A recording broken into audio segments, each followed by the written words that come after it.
And if you're one of those people like me who, I've always loved the idea of UFOs, I became extremely weary talking to people who are UFO believers and UFO fanatics because there's so many of them that are full of shit.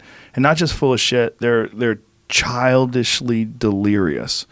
Like the way they talk about things. I mean, there's so many people that I'm in contact. They reach me in the night and they explain to me what we're doing to the ocean is wrong. And you're like, okay. This is one of the reasons I didn't want to do the show. I'm sure. Well, no, it's no joke. We've had people literally camp out on our front lawn, and in some ways I can relate to some of these people. Maybe some of them did really have some kind of experience or saw something, and all their friends think they're crazy. But hey, now there's this guy I heard on the radio, and at least he knows I'm not full of shit, so I got to talk to him. Right. And so most of the correspondence I get are people trying to get a hold of me going, Bob, you got to listen to me. I'm coming to talk to you. I'm driving from Oklahoma or whatever. But some of them are just fucking batshit crazy, and they're frightening. There's a lot of schizophrenics that are involved in the conspiracy world. There's a lot of people that have real issues. Joe, it would be a disservice to your audience to not say that we have to look at what's going on now and understand. I've heard on your show a bunch of stuff about what's going on now, and to not really understand what's going on now, you can't see Bob's story in the correct light after 30 years. And at some point we should just touch upon that. The biggest being that things like the Tic Tac UFO case that came out, I've heard people, even on the show, say, oh, there's a glitch in the radar. That's a data poor perspective. You just don't know yet what's really going on. Commander Fravor, I was able to get the interview with him to talk with him way before it became public. I got that from him. He saw it. Other pilots saw it. This is a big thing that's going on right now.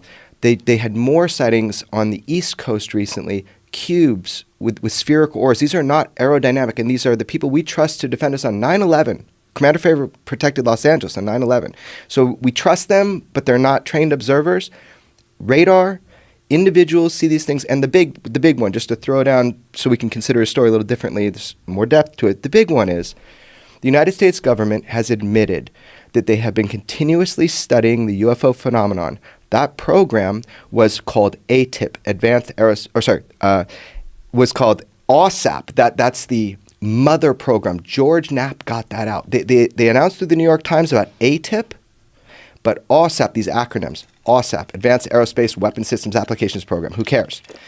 That was the mother program. So they've admitted we didn't stop studying UFOs in 1969 with Project Blue Book. We don't think it's crazy. We actually want to reverse engineer the technology. That's why on your other show, you said, what's this AAV thing? It's like they're making up another UFO name. Well, hold on. There's a reason.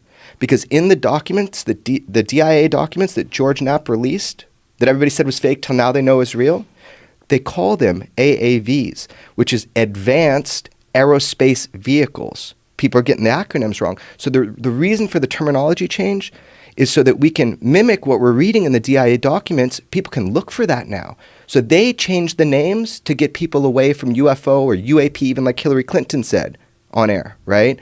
So what are you talking about? Hillary Clinton said. Hillary Clinton informed the public on Jimmy Kimmel, oh, Jimmy, we don't call them UFOs anymore. We call them UAPs, unidentified aerial phenomenon.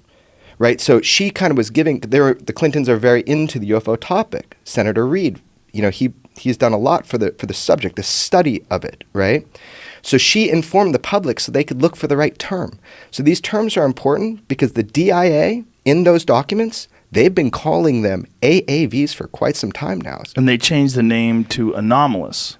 No, that's kind of a misnomer. No, so they always mess around with things, but it's actually advanced. Right, but when they're describing it in the news, they were calling it anomalous aerospace vehicles. Totally, and that's cool. They were also saying anomalous aerospace threats, AAT, right, because they want the sense of a threat. Right. So my point is, if people don't know this now and they think this stuff is fantasy, this part of it, that we're studying it, that we take it seriously, we're spending money on it, and that we're getting great data from visual pilots to radar. That's why we know it's aerospace. They dropped from 80,000 feet. But guess what? That's the top scope of the Spy 1 radar is 80,000 feet.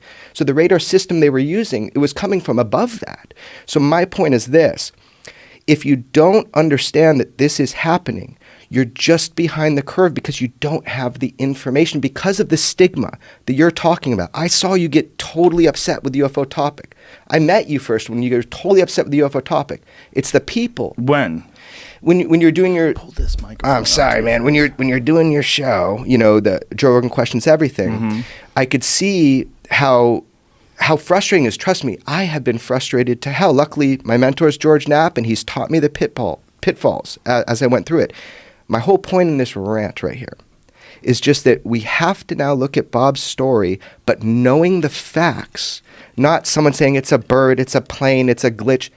They're not. And so if you don't know that, you just don't have the information yet. Well, not just that, knowing the facts as we know them in 2019, not in 1988. Absolutely.